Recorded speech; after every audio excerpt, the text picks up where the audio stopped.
और इस वक्त दो सहयोगी हमारे हैं, इस वक्त जुड़ चुके हैं। गणेश और कोमल हमारे साथ इस वक्त है। गणेश, ये बताइए, जब जेपीसी बनाई गई थी तो इसी उद्देश्य से बनाई गई थी कि विपक्ष अपनी तमाम बातों को रखे, जो ऑब्जेक्शन है वो रखे, तो फिर अब इतना हो हल्ला क्यों? देखिए, जब जेपीसी के अध्यक्ष जगदंबिका पाल से हम लोग लगातार इसको बात करते थे तो उनका साफ तौर से कहना था कि जब कमेटी की बैठक होती थी, सभी के सुझाव लिए गए, सभी हितधारकों से सुझाव लिए गए, यहाँ तक कि अलग अलग संगठनों को बुलाकर उन्होंने सुझाव लिए। लेकिन अब जब कहा जा रहा है कि सदन की पटल पर कल ये बिल पेश हो सकता है, लेकिन उससे पहले हम देख रहे हैं कि किस तरीके से विपक्ष का साफ तौर से यूँ कहना है कि ये बिल जो है वो समाज के लिए हितकारी नहीं है, इससे समाज में विघटन होगा। तो उधर अगर मुस्लिम समुदाय के लोगों से बात किया जाए तो उनका साफ तौर से कहना है कि सरकार इस बिल के जरिए हमारी जमीनों को हड़पना चाहती है। तो तमाम अगर उनका साफ तौर से, लेकिन सरकार का इस पे साफ तौर से कहना है इस बिल से किसी को कोई नुकसान नहीं होगा, बल्कि इस बिल से समाज को ही लाभ मिलेगा। हमने कुछ देर पहले जो बीजेपी के सांसद दिनेश शर्मा से उनसे जब बात किया था तो उनका साफ तौर से कहना था कि इससे जो ठेकेदार है उन्हें नुकसान होगा, बल्कि समाज में जो मुस्लिम तबके के लोग हैं जो अभी तक परेशान हुआ करते थे, इस बिल से उन्हें आने को ही उन्हें फायदा होगा। इस बिल का वही लोग विरोध कर रहे हैं जिनकी अब जमीन खिसकने वाली है। तमाम इस तरीके से हमने बातें देखी, लेकिन सरकार के लिए सबसे बड़ी जो चुनौती होगा इस बिल को जब सदन के अंदर पेश किया जाएगा कि लोकसभा में तो सरकार आसानी से इस बिल को पास करा लेगी, और हमने सुनाया भी कि आखिरकार विपक्ष क्या कुछ कह रहा है। अखिलेश यादव तो यहां तक कह गए कि वो इसके खिलाफ है, लेकिन आपको बताते हैं कि बीजेपी नेता दिनेश शर्मा ने क्या कुछ कहा। उन्होंने विपक्ष पर हमला बोला है और कहा कि विपक्ष के पास कोई मुद्दा शेष नहीं रह गया है, वक्फ से सबसे ज्यादा फायदा मुस्लिम का होगा। ये कहा गया है दिनेश शर्मा की तरफ से कि पूरा विपक्ष वक्फ बिल का विरोध कर रहा है और लेकिन इससे फायदा मुस्लिमों को होगा। हमारे साथ बात करने के लिए बीजेपी सांसद दिनेश शर्मा है, 19 से बात करते हैं और जानते हैं क्या कुछ कहेंगे। सर, वक्फ को लेकर जिस तरीके से अभी सदन के अंदर जो पेश नहीं हुआ टेबल, उससे पहले जिस तरीके से सियासी दलों के द्वारा हंगामा किया जा रहा है, क्या कहेंगे? देखिए, सियासी दल खासतौर से जो हमारे विपक्षी दल हैं वो मुद्दा विहीन है और उनके पास में विकास का मुद्दा नहीं है, उनके पास में भ्रष्टाचार का मुद्दा नहीं है, उनके पास में आर्थिक उन्नति का कोई मुद्दा नहीं है। हर जो मुकाम है उसको माननीय प्रधानमंत्री जी के नेतृत्व में ये जो एनडीए सरकार उसने प्राप्त किया है। इसलिए वो भड़काने का, उन्माद फैलाने का, कभी कुंभ की आलोचना करो, कभी सनातन को गाली दो, कभी हिंदू और मुसलमान करके अब दंगाइयों के पक्ष में खड़े हो जाओ, कभी आताताइयों का नाम लो और महापुरुषों को आप गाली दो।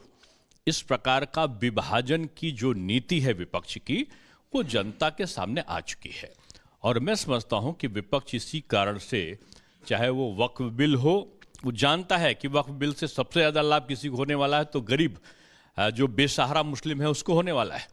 उसको स्कूली शिक्षा अच्छी होगी, उसके आवास उसको मिलने वाले हैं इससे। उस जो वक्त में व्याप्त भ्रष्टाचार जिसकी शिकायत खुद मुस्लिम समुदाय के लोगों ने करी है, उससे उनको निजात मिलने वाली है। ये सब जानते हैं, लेकिन ये मुस्लिम के हित चिंतक नहीं है, ये उसको वोट बैंक बनाकर उसका उपयोग करने वाले लोग हैं, इसलिए उसका विरोध कर रहे हैं। और मैं समझता हूँ इसमें ज़्यादातर जो रियल एस्टेट से संबंधित तमाम बड़े वो हैं चेहरे और जो ठेकेदारी करके गरीब मुस्लिम बंधुओं की ज़मीन का दुरुपयोग करते हैं या जो आम आदमियों का शोषण करते हैं और वक्फ के अनाधिकार का प्रयोग करते हैं कि जिसकी पाओ संपत्ति को कह दो कि मेरी है, तो अब उनकी चलने वाली नहीं है। ये मोदी युग है, मोदी में सबका साथ सबका विकास सबके लिए प्रयास है, इसमें तुष्टीकरण नहीं, संतुष्टीकरण है। कई सवाल यहां पर खड़े हो जाते हैं। कोमल, गणेश, सत्य, विजय और सुमित इस वक्त हमारे साथ लगातार जुड़े हुए। कोमल, सवाल तो यह है कि जब पूरा मौका दिया गया जेपीसी में अपनी बात रखने का, तो वहां पर भी असंतुष्टि और अब लोगों को क्या गुमराह करने की कोशिश हो रही है और इसी तरीके के इस बयान आ रहे हैं। बिल्कुल, देखिए, लगातार विपक्ष जो है इसे लेकर के हमलावर है, लोगों को भ्रमित जो है वो करने की कोशिश कर रहा है। इसके साथ ही अगर बताएं तो जब भी जेपीसी की बैठक हुई है उस दौरान हंगामा देखने को मिला है। जितने भी विपक्ष के नेता हैं लगातार वो हंगामा जो है वो करते हुए नजर आ रहे थे। तो ऐसे में देखिए कहीं ना कहीं एक बहुत बड़ी चुनौती जो थी वो सरकार के लिए ये चुनौती भी थी कि जेपीएससी की बैठक जो है वो पूरी तरीके से बिना किसी लड़ाई झगड़े के पूरी कर ली जाए। लेकिन कल का दिन जो है बेहद ही बड़ा बताया जा रहा है। कुछ लोग भी है, कल वक्फ बिल जो है वो पेश हो सकता है। क्या आपको पता है वक्फ में कुछ संशोधन हो रहे हैं? कहा जा रहा है कि महिलाओं की एंट्री, जो मुस्लिम महिलाएं हैं उनकी भी एंट्री जो है वो होनी चाहिए। मालूम नहीं है इसके बारे में मुझे मालूम। आप लोगों को पता है कल वक्फ बिल जो है वो आ रहा है, लोकसभा में पेश किया जाएगा। उसमें अभी तक क्या होता था कि वक्फ बोर्ड में महिलाओं को शामिल नहीं किया जाता था, अब महिलाओं को भी शामिल करने की बात हो रही है। कैसे देख रहे हैं, मुस्लिम महिलाओं को भी शामिल होने की बात कही जा रही है? मैडम हम इस वक्त आप लोग को पता है कल लोकसभा में वक्फ बिल जो है वो है संशोधित बिल जो है पेश किया जा रहा है। उसमें मुस्लिम महिलाओं की एंट्री की भी बात जो है वो सरकार की तरफ से की गई थी। कैसे देख रहे हैं आप लोग? देखिए कई ऐसे लोग हैं जिन्हें वक्फ बिल जो है कल पेश हो रहा है, वक्फ संशोधित बिल पेश हो रहा है, उसके बारे में जानकारी नहीं। आप लोगों को जानकारी है कल वक्फ संशोधित बिल जो है वो पेश हिंदी नहीं मालूम है।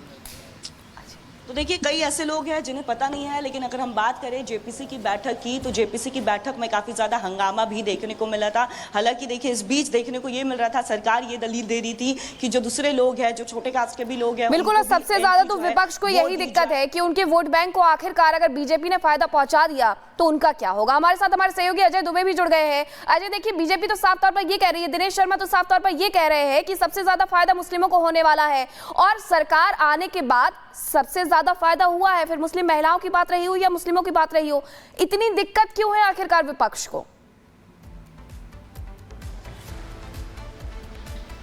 लखनऊ क्योंकि आइडेंटिफाइड एक ऐसा शहर है जहां वक्फ की मैक्सिमम जो संपत्तियां हैं, लखनऊ उन शहरों में शुमार है। और लखनऊ में जो प्रॉब्लम वक्फ की संपत्तियों के मैनेजमेंट को लेकर आता है, ये नया जो बिल है उस प्रॉब्लम को सॉल्व करने के लिए है, इवन उस राइट को दिलाने के लिए है। वक्फ में प्रॉपर्टी के जो बेनिफिट्स हैं, उनके डिस्ट्रीब्यूशन को लेकर जो प्रॉब्लम है, वो सब तमाम दिक्कतें उनको सुलझाने की बात है। आप बताएं, वक्फ की संपत्तियों को लेकर ये विवाद है, आपको लगता है कि कुछ फायदा मिलेगा? आप बताएं, कुछ लगता है वक्फ की बिल से फायदा मिलेगा? मिलेगा सर। क्या लगता है, क्या मुस्लिमों का हित होगा इससे, आपको लगता है?